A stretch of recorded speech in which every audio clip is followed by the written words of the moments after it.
Boa noite. Começa mais um episódio do DOC Investigação. Hoje você vai conhecer o que seria a versão brasileira da Casa de Papel. Um plano ambicioso: entrar no cofre de uma instituição bancária em São Paulo e tirar de lá R$1 bilhão. A quadrilha reunia ladrões experientes. Eles passaram meses cavando um túnel e chegaram muito perto de cometer o maior roubo da história. Olhando assim, você imagina, fala, isso aqui é impossível, né? Falaram que ali tinha toda a economia de São Paulo. Ninguém nunca tinha tentado dessa forma aí, né? Era mais na explosão, né? E aí veio a ideia de fazer subterrâneo por baixo, como tatu. Nós queríamos fazer uma coisa assim, fora do comum e não deixar rastro. A intenção era chegar sem ser recebido e sair sem ser visto. Mas nós nem esperava que ia dar toda essa repercussão, né?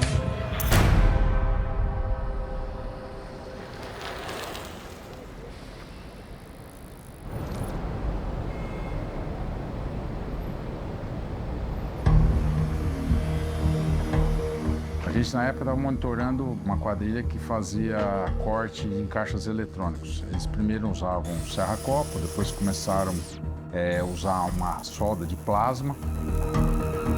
Uma quadrilha mais diferenciada, e a gente acabou prendendo um dos componentes, que ele chamava Alex. O apelido dele é Mortinho, nós prendemos ele lá no município da Praia Grande. Alex Rocha dos Santos, 38 anos na época. Era velho conhecido da polícia, com passagens por roubo e associação criminosa. E a gente trouxe ele para o DEI quando ele foi atuado em flagrante por porte de arma. E a gente notou que ele estava muito estranho, muito estranho. E ele estava desesperado, queria que a gente soltasse ele de todas as formas, tentou até corromper os policiais. E aí a gente optou para não autuar ele por corrupção ativa e monitorar a audiência dele no fórum. E dito e feito, acabou a audiência, ele foi solto na audiência de custódia e ele rumou para a Zona Norte. E uma equipe nossa estava seguindo ele. Os nossos policiais passam a viver a vida desse rapaz e ele nos leva ao primeiro imóvel, ao galpão da Zona Norte.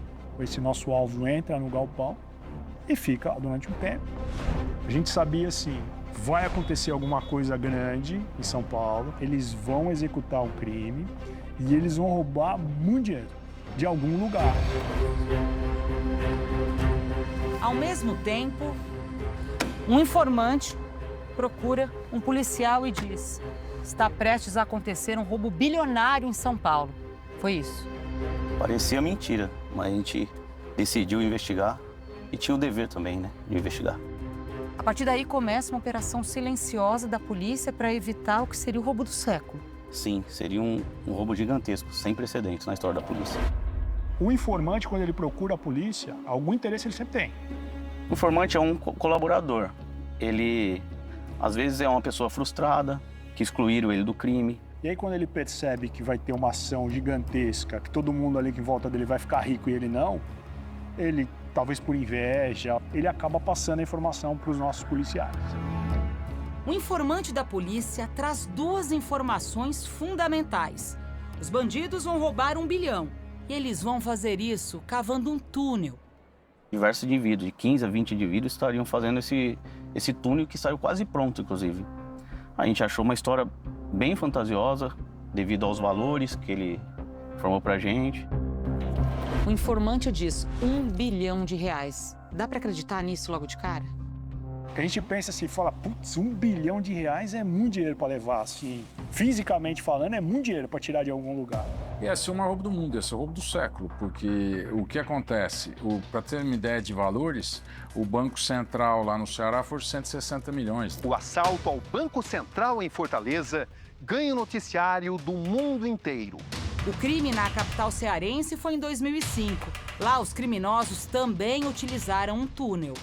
A gente pediu para esse informante encostar nessa quadrilha e começou a procurar na capital, por outro lado, aonde a gente conseguia achar R$1 bilhão aqui em São Paulo. Onde teria R$1 bilhão? Só um lugar da capital paulista tinha tanto dinheiro. o complexo do Banco do Brasil em Santo Amaro. Quando vem a informação da base de Santo Amaro, aí a gente anima de novo. Pô, estamos no jogo de novo, né? Então tem coisa.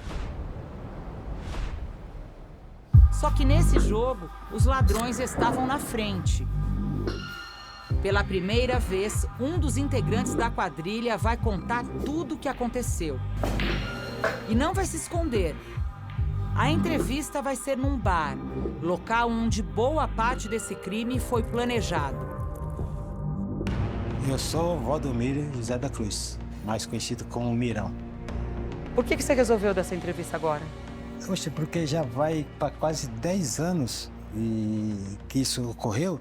As pessoas ficam querendo saber como que foi e fica aquela curiosidade de como que iniciou, como que projetou. A Casa de Papel Brasileira não era a primeira empreitada de Valdomiro. Desde os 13 anos eu não fiz outra coisa, a não ser viver nesse submundo aí. Você chegou a ser preso antes? Cheguei sim, fui preso primeira vez em 84 no roubo do banco do SBT, dia 10 de dezembro de 84. Você é um dos assaltantes. Sou um dos participantes. Você não usa essa palavra, né, assaltante, né? Não. Você fala trabalho, você fala... Por que você muda a palavra? Não sei, eu não gosto dessa palavra. Sei lá, ela tem um peso, eu acho. Valdomiro participou ativamente da seleção da quadrilha. A gente começou a se encontrar, buscar uns amigos aqui, aí ia num restaurante, num bar, na adega, jogando um bilhar. Falava nomes, né? Falava, fulano, não, esse daí pode vir. Era assim que a gente escolhia. Que crime que é esse? Seria o crime do século, né? Maior roubo da história. Maior roubo da história. Este é um dos criminosos recrutados para essa quadrilha que pretendia levar R$1 bilhão do Banco do Brasil. Tinha gente perigosa no meio? Já tinham pessoas conhecidas, né, no meio do crime. Gente perigosa? O pessoal fala que sim. O ladrão de banco, ele tá no topo da cadeia alimentar do crime. Se você entrar numa prisão e conversar com todos os presos e perguntar quem aqui já roubou um banco, você vai ver que é 0,00001% dos criminosos já roubaram um banco. Eles tendem a ter uma idade maior do que a média, eles já são experimentados no crime. Essa quadrilha, geralmente, ela tem várias células também, né? E, às vezes, eles usam até mulheres também, alugam casa com documento falso, né? E, a partir dessas casas, eles começam a cavar túneis. E tem uma outra que vai tentar fugir com o dinheiro, né? Então, eles são muito bem organizados. Entre a ideia de cometer esse roubo e a execução, alugar a casa e começar a escavar, essa preparação, ela levou quanto tempo? Demorou mais ou menos 30 dias. Quando chegou a ideia para arrumar a casa, arrumar, né, o suporte financeiro. Vocês começaram a escavação em julho? 15 de julho. Qual que era a meta ali? A meta seria levar pelo menos 1 bilhão, né? Por que você fala pelo menos 1 bilhão? Porque, pela informação, lá em torno de uns 4 bilhões. E eu procurei, no caso, o superintendente da segurança, que é nosso amigo, falei, olha, tem uma suspeita de que eles vão atacar a casa forte de vocês, que fica ali em Santo Amaro.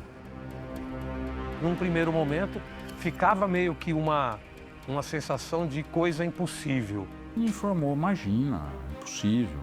Lá é um lugar inexpugnável, ali ninguém entra. Aí eu falei, tá, mas a informação é essa.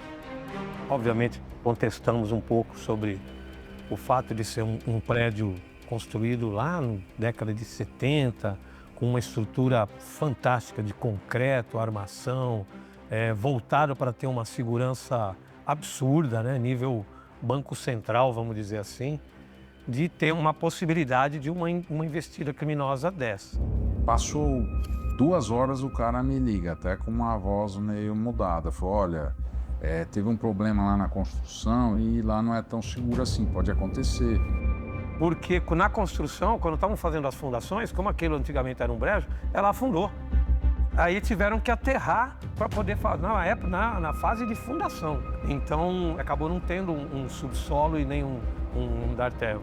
E aí eles começaram a ficar preocupados. Eu falei, olha, vamos fazer o seguinte, eu queria que vocês não falassem isso pra ninguém, tem que confiar na gente, a gente tá monitorando, não vai ter roubo, porque todo crime grande tem alguma informação interna. Dá para cometer um crime como esse sem informação privilegiada de dentro de um banco? Não tem como, tem que ter alguém de dentro para passar as informações privilegiadas para você organizar, né? A gente fala trabalho, né? O roubo. Entendeu? O roubo no caso. E nesse caso, como foi feito? Nesse caso, tinha lá uns 3, acho, funcionários lá que colaborou. Quando a informação vem para os policiais, eles falaram assim, os criminosos vão entrar sem disparar nenhum alarme. Nada, nenhum tipo de alarme. A gente fala, olha, mas assim, eles têm sensor de calor. Aí quando a gente fala do sensor de calor, encaixa. De novo, as suspeitas apontam para Alex, o ladrão de bancos preso na Praia Grande, solto como isca pela polícia. A gente acha que esse cara aqui é o cara do plasma. Ele é o cara que tem a expertise para fazer o corte na caixa forte, para burlar os alarmes. A polícia decide instalar uma câmera para monitorar o galpão que Alex estava frequentando na Zona Norte.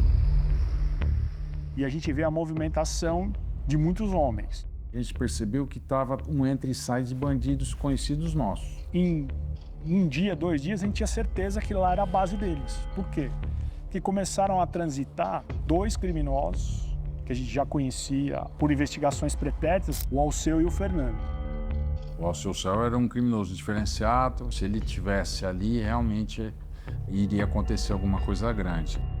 Há registros públicos do Alceu liderando rebeliões ali naquele contexto dos ataques do PCC no ano de 2006.